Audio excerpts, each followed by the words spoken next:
Oke, salam saudara-saudara yang terkasih.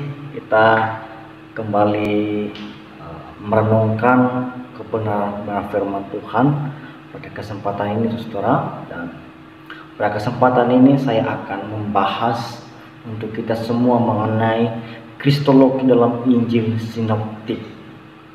Saudara-saudara yang terkasih, sejak kitab Injil ditulis, Injil telah banyak mengubahkan hidup banyak orang. Mereka yang tadinya ragu-ragu tentang kealahan Yesus Kristus dibawa kepada pengenalan yang benar tentang siapakah Yesus yang sesungguhnya. Mereka yang ragu-ragu tentang kealahan dan kemanusiaan Yesus diyakinkan bahwa Yesus adalah Allah yang patut dipuja dan disembah. Berita Injil tidak pernah dilakukan dan sebagainya selama ribuan tahun. Kepercayaan ini dipegang kuat-kuat oleh gereja Tuhan.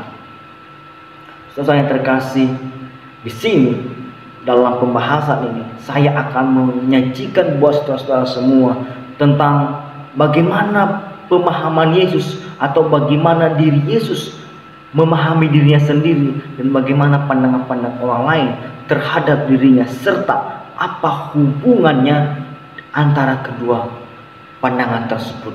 Nah, saudara yang terkasih, sebelumnya kita harus belajar tentang apa itu definisi kristologi. Nah, kristologi adalah cabang ilmu teologi yang berbicara tentang posisi Yesus Kristus di dalam Alkitab. Kata Kristus berasal dari bahasa Yunani, yaitu Kristos yang berarti Kristus dan Logos yang berarti firman. Dan dapat kita simpulkan bahwa kristologi adalah ilmu yang mempelajari tentang Kristus dan ajarannya.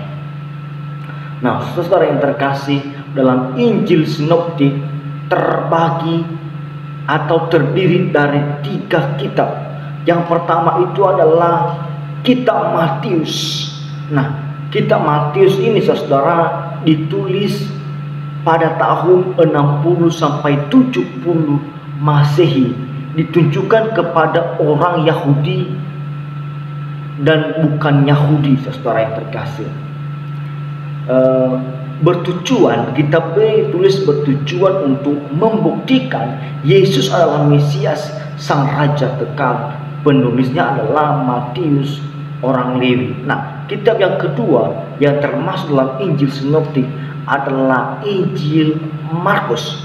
Injil Markus ditulis pada tahun 55 sampai 60 Masehi. Nah, kitab ini, saudara yang terkasih, ditunjukkan kepada orang Roma dan bangsa lain. Nah, penulis kitab ini adalah Yohanes Markus. Ia bukan salah satu dari ke-12 murid, tetapi ia ikut dalam perjalanan misi Paulus. Bisa saudara lihat dalam Kisah Para Rasul pasal 13 dan ayat 13. Nah, kitab terakhir yang termasuk dalam Injil sinoptik adalah Injil Lukas. Nah, Injil Lukas ini ditulis pada tahun 61 sampai 62 Masehi. Nah, kitab ini, saudara yang terkasih, ditujukan kepada orang Theophilus. Nah, penulis mengartikan Theophilus ini adalah orang yang mengasihi Allah, orang yang bukan Yahudi. Nah, penulisnya adalah Lukas. Saudara yang terkasih, kita akan membahas mengenai kristologi yang dicatat oleh semua Injil sinoptik atau kristologi dalam Injil sinoptik. Nah, yang pertama itu adalah kristologi dalam Injil sinoptik, yaitu Yesus disebut sebagai anak Daud. Nah, saudara yang terkasih, dalam Injil Matius Yesus disebut sebagai anak Daud.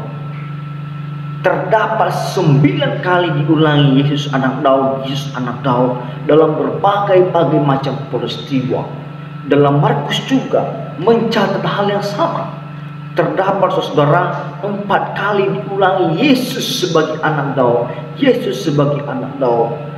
baik Yesus menyebutkan dirinya sebagai anak Daud maupun orang lain menyebutkan dirinya sebagai anak Daud dalam berbagai macam peristiwa. Juga dalam Injil Lukas mencatat hal yang sama, bahwa Yesus adalah anak Daud. Terdapat 3 kali diulangi Yesus sebagai anak Daud.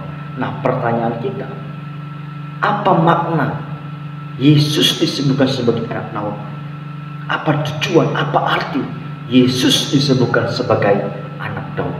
Nah, Yesus disebutkan sebagai anak Daud, saudara, itu bukan semata-mata bahwa Yesus adalah anak Daud. Nah, di sini kita melihat bahwa sebutan anak Daud diberikan kepada Yesus, yang berarti bahwa Yesus adalah keturunan Daud. Matius, Markus, dan Lukas menetapkan bahwa Yesus adalah keturunan Daud yang sah menurunkan keturunan Yusuf yang berasal dari keluarga Daud. Gelar anak Daud ini lebih dari sekedar pernyataan silsilah fisik. Ini merupakan gelar mesianik. Ketika orang menyebut Yesus sebagai anak Daud, mereka mengartikan bahwa Yesus adalah penebus yang telah lama ditunggu-tunggu, yang merupakan penggenapan atas nubuat dalam perjanjian lama. Nah, saudara terkasih, sebutan kedua dalam Injil Sinoptik, Yesus disebutkan sebagai Raja. Nah, dalam sebutan Yesus sebagai Raja ini, ketika Injil yang saya sebutkan tadi juga menulis hal yang sama seperti dalam Injil Matius, Yesus disebutkan sebagai Raja terdapat 6 kali diulangi dalam Injil Matius. Dalam Injil Markus terdapat berkali-kali diulangi Yesus sebagai Raja. Dalam Injil Lukas juga mencatat hal yang sama. Dalam Injil Lukas juga disebutkan sebagai Raja dan diulangi sebanyak 3 kali bahwa Yesus adalah Raja. Pertanyaan kita, apa tujuan dari sebutan Yesus sebagai Raja ini? Apakah hanya sekadar sebutan Yesus adalah Raja? Tentu tidak, saudara terkasih. Pasti ada makna yang luar biasa yang perlu kita pahami bersama-sama. Nah, kisah tentang Yesus yang masuk ke Yerusalem sebagai Raja mengawali seluruh perjalanan sengsara yang akan ditempuh oleh Yesus. Pada perayaan keagamaan Yahudi, yakni Paskah, Pentakosta, Pondok Daud, setiap orang Yahudi dewasa wajib merayakannya di kota Yerusalem. Maka saudara-saudara yang terkasih, bisa kita bayangkan betapa meleburnya kota suci Yerusalem dengan ribuan peziarah. Dalam kondisi kota seperti itu, Yesus tampil sebagai Raja. Dari modus peristiwa nampak bahwa peristiwa ini dirancang oleh Yesus dengan cara baik, dan ia ingin mengungkapkan secara jelas bahwa dia adalah Mesias, Raja yang dinanti-nantikan. Dan dia datang dengan mengendarai seekor keledai muda yang belum pernah ditunggangi. Dalam pengertian pemerintahan Romawi pada saat itu, saudara yang terkasih,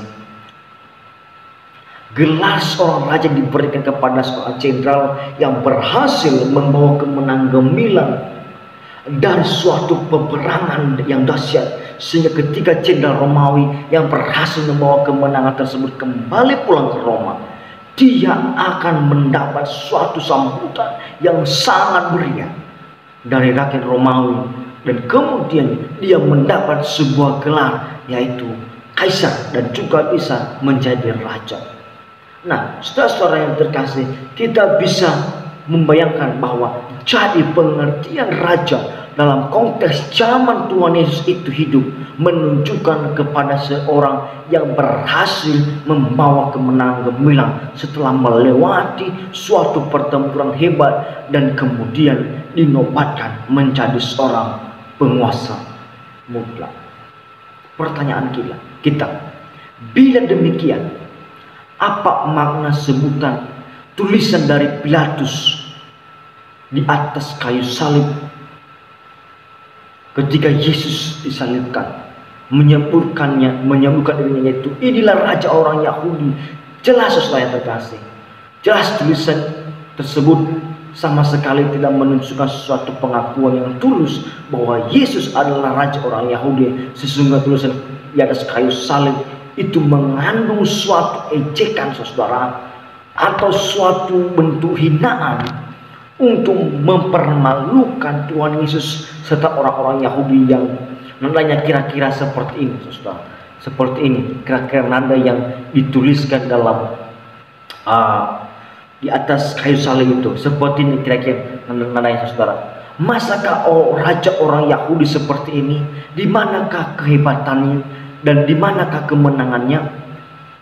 Di manakah kuasanya? Masakah orang Yahudi kini harus tergantung mati di atas kayu salib? Kira-kira nada yang seperti saudara-saudara yang terkasih, bahwa Yesus dituliskan sebagai raja di atas kayu salib itulah suatu hinaan, suatu hinaan. Nah, saudara-saudara yang terkasih, setelah kita melihat semuanya itu, kita akan belajar lebih lagi apa seterusnya sebutan atau kristologi dalam Injil Sinoptik. Yang berikutnya ialah Yesus disebutkan sebagai anak Allah. Dalam Injil Matius, sebutan Yesus sebagai anak Allah diulangi 16 kali saudara, dalam berbagai macam peristiwa. Dalam Injil Markus juga demikian, diulangi berkali-kali saudara. Bisa saudara lihat dalam teks yang saya tampilkan ini, bahwa Injil Matius, Injil Markus, Injil Lukas saudara yang terkasih mencatat hal yang sama, menyebutkan bahwa Yesus adalah anak Allah. Pertanyaan kita bersama-sama, apa makna dari sebutan Yesus sebagai anak Allah itu? Nah, saudara-saudara yang terkasih, makna Yesus disebutkan sebagai anak Allah adalah anak Allah bukan dalam pengertian hubungan manusia antara ayah dan anak ya. Anak Allah bukannya menikah lalu memiliki seorang anak. Juga bukan berarti Allah mengawini Maria lalu Maria hamil dan melahirkan anak. No, Yesus adalah anak Allah dalam pengertian dia adalah Allah yang menyatakan dirinya dalam bentuk manusia. Anak Allah berarti memiliki sifat natur hakikat yang sama seperti Allah. Anak Allah sama dengan Allah, mengakui dirinya memiliki sifat natur dan hakikat sama seperti Allah, artinya mengakui dirinya adalah Allah. Nah, berikutnya saudara yang terkasih, apa sebutan Yesus atau kristologi dalam Injil Sinoptik yang lain?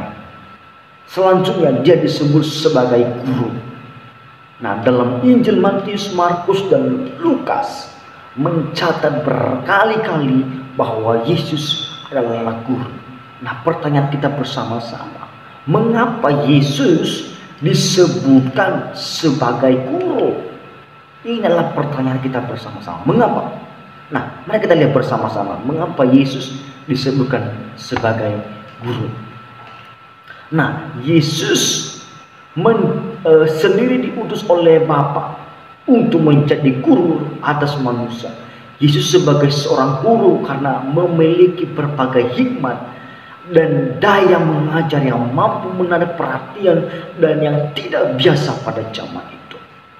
Seperti metode ceramah saudara terkasih, Yesus berusaha menyampaikan pengetahuan kepada murid-muridnya atas menafsirkan pengetahuan tersebut. Kita coba kasih misalnya dalam Matius pasal 10, ke-12 murid telah menerima petunjuk-petunjuk dari Tuhan untuk mengusir roh jahat, melenyapkan segala penyakit, dan memberitakan bahwa kerajaan surga sudah dekat. Nah, di sini Yesus berperan sebagai pembimbing, suatu guru yang mulia, yang dahsyat, yang bisa memberikan pemahaman-pemahaman kepada murid-murid, dan orang yang menerima pemahamannya dapat menelaahnya dengan benar. cepat untuk dimengerti, dan hikmat-hikmat ini saudara dimengerti bahwa Yesus sebagai guru. Nah, seterusnya saudara terkasih, seterusnya kristologi dalam Injil Matius, dalam Injil Sinoptik ialah Yesus disebutkan sebagai Tuhan. Dalam Injil Matius saudara terkasih, dan Lukas dan juga Markus, mereka mencatat hal yang sama. Dalam berbagai macam peristiwa saudara, Yesus disebutkan sebagai Tuhan. Nah, pertanyaan kita bersama-sama, mengapa Yesus ini disebutkan sebagai Tuhan? Yesus bukanlah manusia biasa karena sifatnya yang istimewa, lantas Allah diangkat sebagai Tuhan. No, Yesus memang sudah sejak semula adalah roh Allah sendiri, karena Yesus berasal dari Allah. Sesudah Yesus terlahir sebagai manusia, mempersembahkan dirinya sebagai anak domba Allah, sebagai korban tebusan, sebagai yang menjalani hukuman akibat dosa manusia dari setiap umat tebusannya, maka Yesus naik ke surga, dulu di sebelah kanan Allah Bapa sebagai pribadi yang hidup dan terus beraktivitas, bahkan super aktif hingga sekarang ini. Yesus pernah bersabda begini saudara, dalam ajaran ini, berkata seperti ini, dan ajarkanlah mereka melakukan segala sesuatu yang telah kuperintahkan kepadamu, dan ketahuilah aku akan menyertai kamu senantiasa sampai pada akhir zaman. Dalam Matius pasal 28 ayat 20. Hanya orang hidup yang sanggup menyertai kamu senantiasa sampai akhir zaman. Hanya orang hidup saudara. Kalau saat ini Yesus mati, maka tidak mungkin dia sanggup beraktivitas. Tidak mungkin Yesus sanggup menampakkan dirinya kepada Saulus dan mempertobatkan mantan mahasiswa Gamaliel itu. Tidak mungkin. Kalau Yesus tidak dapat beraktivitas, maka orang-orang Kristen saat ini tidak mungkin dapat menumpangkan tangan atas orang sakit dan menjadi sembuh, yang dilakukan demi nama Tuhan Yesus. Jadi saudara yang terkasih, tidak ada nama lain, entah itu nama Nuh, entah itu nama Musa, tokoh-tokoh yang mengaku sebagai nabi besar.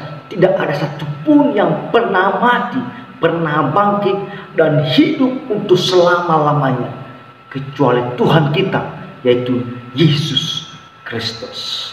Nah, saudara yang terkasih, kristologi dalam Injil Sinoptik berikutnya ialah Yesus disebutkan sebagai Bapa bagi manusia. Dalam Injil Matius, kitab Matius, terdapat satu ayat secara tidak langsungnya tersirat Yesus menyebutkan dirinya sebagai Bapa bagi manusia. Bisa saudara lihat dalam Matius pasal 9 ayat 2. Dalam Markus juga menuliskan hal yang sama.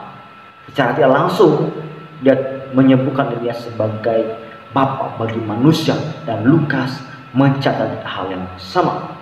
Nah, pertanyaan kita bersama-sama, mengapa Yesus menyebutkan dirinya sebagai Bapa bagi manusia? Apa maknanya? Nah, saudara yang terkasih, makna Yesus disebutkan sebagai anak manusia adalah Yesus mengatakan anakku, itu kata Yesus, anakku, kepada manusia yang berarti Tuhan Yesus ingin kita dekat kepadanya. Ia ingin hubungan kita dengan dia seperti ayah dan anak. Kita tidak dikatakan budak, karena budak tidak mempunyai hak atas dirinya dan dia hanya mengikuti perintah tuannya. Sedangkan saya dan saudara adalah anak yang menjadi ahli waris kerajaan surga. Amin. Ajaran-ajaran Tuhan Yesus mengungkapkan bahwa semua manusia yang percaya kepada dia, kepada Tuhan Yesus, melalui iman dalam Yesus dapat menjadi anggota keluarga Allah. Istilah ini menunjukkan hubungan kekeluargaan dalam iman kita kepada Tuhan Yesus. Berikutnya saudara-saudara yang terkasih, kristologi dalam Injil Matius adalah Yesus disebutkan sebagai anak manusia. Nah, saudara yang terkasih, dalam Injil Matius, dalam Injil Markus, dalam Injil Lukas mencatat hal yang sama dalam berbagai-bagai macam peristiwa, dalam berbagai-bagai macam situasi. Yesus disebutkan sebagai anak manusia. Pertanyaan kita bersama-sama, mengapa Yesus disebutkan sebagai anak manusia? Nah, arti atau makna atau tujuan Yesus disebut sebagai manusia adalah anak manusia, saudara-saudara yang terkasih, adalah sebuah sebutan yang menunjukkan pada keturunan Adam. Sebutan ini menyoroti kedudukan seseorang yang memiliki otoritas untuk menyampaikan suatu pesan dari Allah kepada manusia. Yesus adalah anak manusia karena dikandung oleh Maria, seorang manusia yang masih perawan atau sama sekali belum pernah berhubungan jasmani dengan laki-laki, maupun belum pernah menikah ataupun belum pernah menikah, tetapi oleh Roh Kudus. Dia disebut sebagai anak manusia karena dia menjelma sebagai manusia. Itu dia saudara yang terkasih. Jadi kalau orang-orang bilang mengapa Yesus sebagai anak manusia lalu disebutkan juga dia sebagai Tuhan, saudara bisa menjelaskannya sendiri melalui penjelasan kita pada saat ini. Nah, berikutnya saudara, kristologi dalam Injil Matius, dia disebutkan sebagai Mesias. Nah, kata Mesias ini saudara sangat unik ya saudara. Nah, dalam Matius, Injil Matius 3 kali Yesus disebutkan sebagai Mesias. Bisa saudara lihat dalam Matius 16 ayat 16 dan seterusnya. Dan Lukas juga mencatat hal yang sama saudara yang terkasih. Dalam berbagai-bagai peristiwa disebutkan Yesus sebagai Mesias. Yesus sebagai Mesias. Pertanyaan kita bersama-sama, mengapa Yesus ini disebutkan sebagai Mesias? Tadi kita telah lihat bahwa dia adalah anak manusia. Nah, sekarang kita belajar mengapa dia disebutkan sebagai Mesias. Nah, saudara yang terkasih, arti Mesias ini, kata Mesias ini berasal dari bahasa Ibrani Masya, berarti yang diurapi. Di dalam bahasa Yunani, saudara yang terkasih, kata Mesias diterjemahkan dengan kata Kristos, dan dari situlah dikenal sebutan Kristus yang menjadi salah satu gelar Tuhan Yesus. Sebutan Mesias berakar dari pengertian Yunani mengenai seorang tokoh pada masa depan yang akan datang sebagai wakil Allah untuk membawa keselamatan bagi umat Yahudi. Jadi, arti dari Mesias adalah Yesus disebut sebagai Mesias karena dia lah yang dipilih Allah menjadi penyelamat dan Tuhan kita. Amin, saudara. Amin. Nah, berikutnya saudara yang terkasih, kristologi dalam Injil Matius, dia disebutkan sebagai nabi. Nah, dalam Injil Matius, pada peristiwa Yesus dielulukan Yerusalem, orang banyak menyebut Yesus sebagai nabi, Yesus dari Nazaret dan lain sebagainya, sampai pada Markus dan Lukas juga mencatat hal yang sama. Injil Lukas juga mencatat bahwa Yesus adalah nabi, semuanya 2 kali dalam 2 peristiwa.